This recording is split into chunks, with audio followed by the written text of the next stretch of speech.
할렐루야. 1월 마지막 주 가정 예배입니다. 먼저 신앙 고백 드립니다. 마음으로 믿고 입술로 시인하면 구원에 이릅니다. 나는 전능하신 아버지 하나님 천지의 창조주를 믿습니다. 나는 그의 유일하신 아들 우리 주 예수 그리스도를 믿습니다.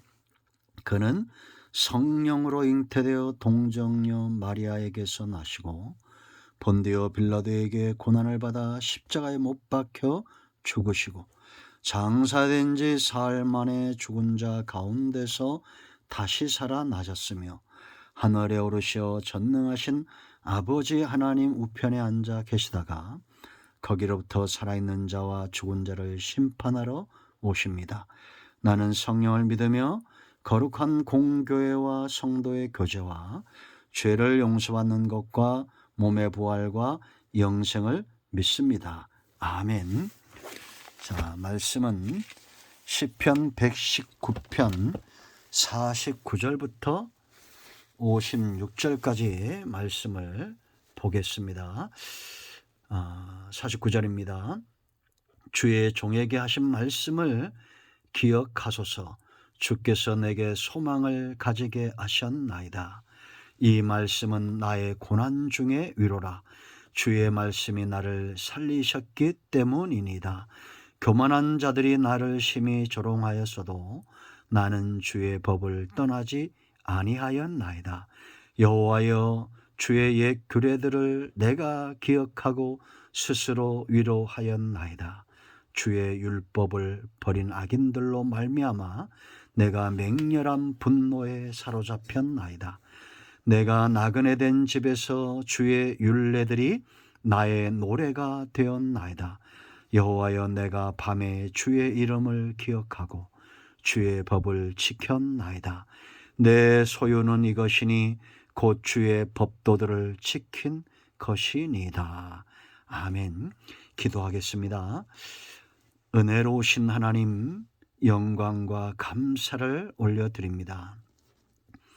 하나님을 사랑하고 주의 말씀을 사모하는 가정들이 하나님 앞에 예배합니다.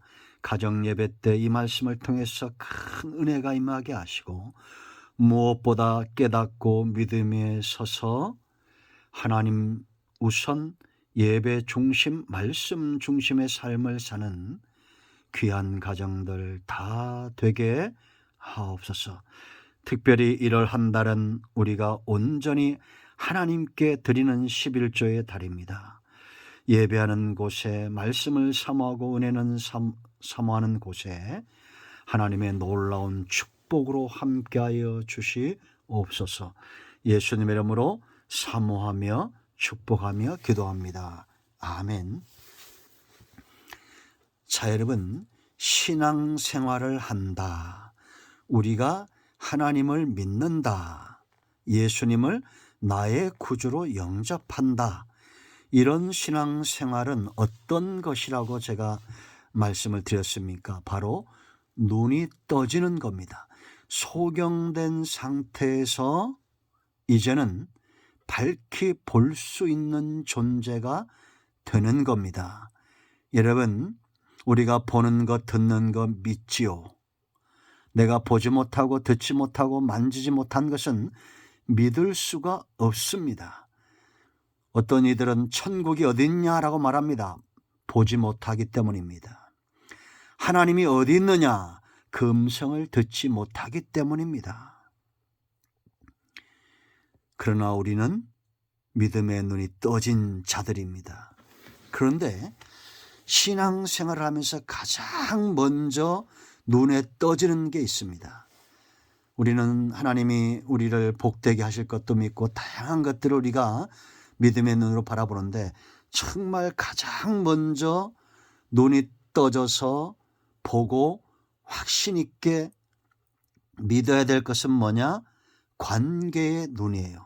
여러분, 아이들이 태어나면 제일 먼저 누구를 알아보고 믿습니까? 엄마, 아빠를 먼저 보고 그 음성을 듣고 엄마, 아빠라고 말하죠. 그리고 한 6개월, 1년 가면 다른 사람이 눈짓을 하거나 안으면 울거나 합니다. 낯가림을 하는 거죠. 엄마 아빠를 왜 알아보겠어요?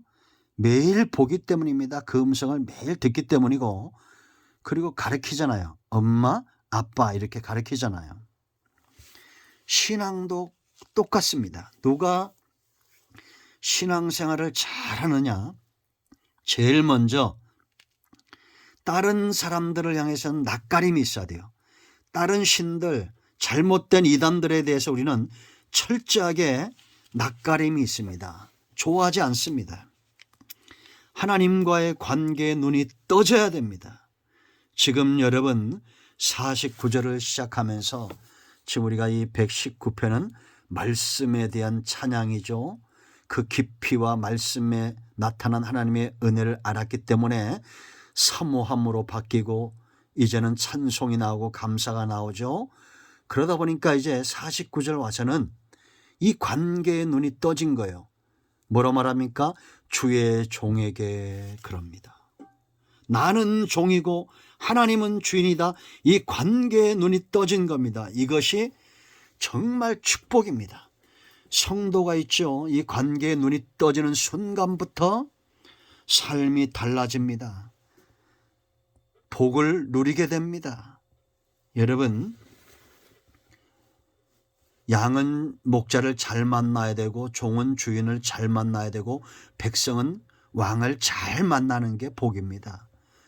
우리가 북한에 태어나지 않은 거 얼마나 감사합니까? 저 소련에 태어나지 않은 거 얼마나 감사합니까? 대한민국 그래도 좋은 나라죠. 왜냐? 이곳을 향한 하나님의 사랑이 있음을 확신합니다. 이 관계에 눈이 떠지니까 어떤 복을 누리냐? 소망이 생겨나요. 소망이 커지고 소망이 깊어지고 소망이 견고해져요. 여러분, 세상에 누구도 줄 수 없는 소망입니다. 49절 보세요. 주의 종에게 하신 말씀을 기억하소서. 주께서 내게 소망을 가지게 하셨나이다. 여러분, 세상 사람들은 전부 이 소망을 갈급해합니다. 소망이 무너지는 순간 그 삶의 의미도 사라져버리죠. 우리는 아침 안개, 아침 이슬 같은 그런 사라질 것들을 소망으로 품은 자가 아닙니다. 하나님입니다. 50절 보세요. 이 말씀은 나의 고난 중에 위로라. 주의 말씀이 나를 살리셨다라고 말합니다. 여러분, 종에게 소망은 주인이고 양에게 소망은 목자며 백성에게 소망은 왕입니다. 불의함이 판치는 세상이죠. 소망이 점점 사라져 가고 있습니다. 믿었던 직장이 무너지고 사업체가 무너지고 사람과의 관계가 깨지고, 그러나 하나님은 어제나 오늘이나 영원토록 변함없는 이 하나님, 여러분의 생명을 살리시는 분, 살아났다는 것은 이제 이 말씀대로 소망 가운데 붙들림 바 되었다는 거예요. 이 말씀이 나를 살렸다라고 말합니다. 고난 중에 위로가 되는 거예요. 그러므로 여러분, 신앙생활 제대로 해서 관계 속에 축복을 누리는 사람은 절대 어떤 상황에서도 꺾이지 않는 소망이 있습니다. 사망의 음침한 골짜기를 지나가고 원수의 목전에 있을 때에도 소망은 사라지지 않습니다. 왜? 견고한 믿음, 주인을 향한 견고한 믿음, 목자를 향한 견고한 믿음, 그 믿음은 사랑의 기반을 두었기 때문이에요. 두 번째, 우리가 이 관계의 축복은요, 이제는 절대 하나님과 그 말씀에서 떠나지 않는 삶을 살게 된다라는 겁니다.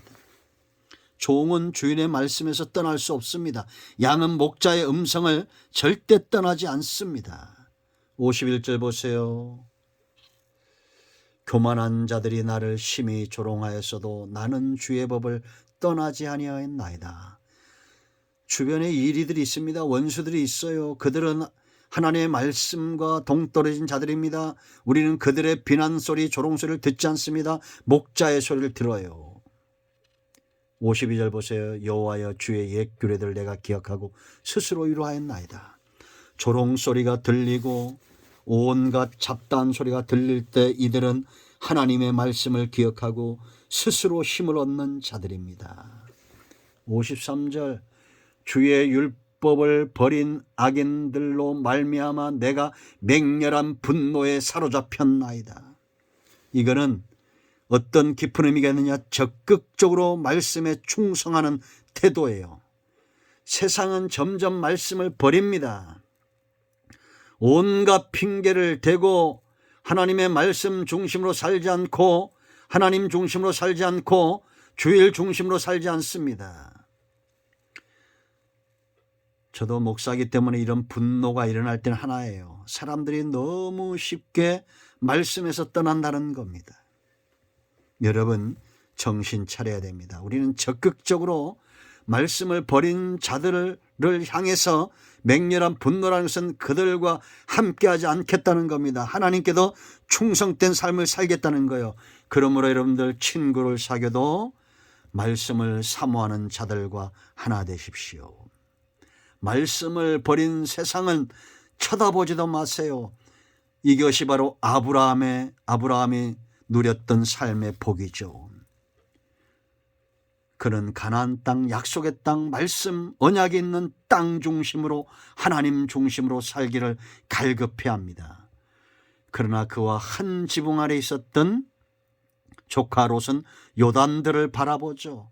이건 지금도 마찬가지입니다. 똑같이 신앙생활하면서 어떤 사람들은 목숨처럼 주일 성수를 사모하고 하나님 중심의 삶을 사모하고 말씀 중심의 삶을 사모합니다. 그러나 똑같은 상황 속에서 어떤 이들은 쉽게 생각합니다. 이제는 정신 차리고 말씀과 은혜 중심의 삶 가운데 적극적으로 동참해야 됩니다. 우리가 이렇게 말씀에 붙들림 바 되지 않으니까 전가훈 같은 그런 사단의 앞잡이들이 일어나는 거예요. 온갖 비난과 욕설로 무장된 자들, 복음을 막는 자들입니다. 우리는 이런 말씀에서 떠난 자들을 향한 분노, 하나님을 향한 적극적인 충성의 자세가 필요합니다. 54절 보세요, 여러분. 내가 나그네 된 집에서 주의 율례들이 나의 노래가 되었나이다. 종은 누구냐? 마침내 주인에게 돌아가는 자입니다. 우리가 아는 대로 예수님은 반드시 오신다 그랬어요. 주인으로 오시는 겁니다. 우리는 이 땅에서 나그네와 같아요. 언젠가는 반드시 주인의 집으로 돌아갈 날이 온다는 겁니다. 이런 여정 가운데 누가 노래하겠습니까? 이 땅에 소망을 두는 자는 노래가 안 나옵니다. 그러나 돌아갈 본향이 있고 세상의 그 어떤 주인보다도 나를 사랑하시고 충성되게 여겨줄 그 주인에게로 돌아가는 자에게 즐거움이 있어요. 여러분, 우리가 나이가 들어가면서 죽을 날이 가까운다는 거잖아요. 그러면 내 신앙이 이제는 점점 더 분명해져야 합니다. 가을이 될수록 알곡이 점점 더 알곡으로 분명해지고 드러나듯이 세월이 갈수록 우리는 하나님 나라, 하나님 본향을 사모하는 자로 알곡 같은 신앙인으로 나그네 된 삶 가운데 주인을 흠모하는 종으로 내 삶이 세상에 분명히 보여져야 됩니다. 세 번째, 이들의 삭시 있어요. 소유. 그것이 뭐겠습니까? 종들에게는 소유, 삭시 있어요. 56절 보세요. 내 소유는 이것이라고 분명히 알죠. 곧 주의 법도들을 지킨 것이니이다. 사람들이 사업이나 직장을 선택할 때 내게 얼마나 주느냐를 따지죠. 그죠? 우리도 마찬가지입니다. 우리는 내 소유가 무엇인가, 하나님이 내게 어떤 대접을 할 것인가에 대해서 알고 있어야 됩니다. 그건 바로 주의 법도들을 지킨 것입니다. 종에게 소유는 주인의 명령에 순종한 것입니다. 1달란트, 2달란트, 5달란트 받은 자들의 특징이 뭡니까? 2달란트, 4달란트 받은 자는 명령대로 순종했어요. 그럼 1달란트 받은 자는 명령대로 순종하지 않았습니다. 그래서 악하고 게으른 종이다 이랬고, 2달란트, 4달란트는 착하고 충성된 종, 순종했다는 겁니다. 여러분과 여러분의 자손들이 이와 같은 복을 누리기를 원합니다. 관계의 눈이 떠지는 것이 신앙이고 축복입니다. 하나님은 만물의 주인입니다. 만물이 로마서 11장 36절인 대로 만물이 주에게서 나오고 주로 말미암고 주에게로 돌아가요. 이 원리를 믿지 못하는 인생들이 있습니다. 안타까운 인생이에요. 주에게로 돌아간다는 것을 까맣게 잊고 사는 것 같습니다. 이제 이 시간 이후로 여러분들은 하나님과의 관계의 눈이 떠져서 무엇보다도 우선순위로 하나님 중심, 말씀 중심의 삶을 사세요. 지난주 구정이라 많은 분들이 빠질 줄 알았는데 가족 믿지 않는 자녀들, 믿음이 연약한 자녀들, 또 명절이라 이렇게 가족들을 많이 데려오신 분들이 있어요. 제가 참 흐뭇했습니다. 여러분의 가정에 구원의 복이 임하도록 누군가는 등대와 불빛 같은 역할을 해야 됩니다. 마라나타, 예수님 곧 오십니다. 오늘도 응답이 여러분의 가정에 임하였습니다. 아멘, 할렐루야. 이제 합심해서 같이 손잡고 기도하시고 기도 제목 나누시고 그리고 주님 가르친 기도로 예배를 마치면 되겠습니다. 여러분 모두를 예수님의 이름으로 여러분의 가정을 예수님의 이름으로 축복합니다. 아멘.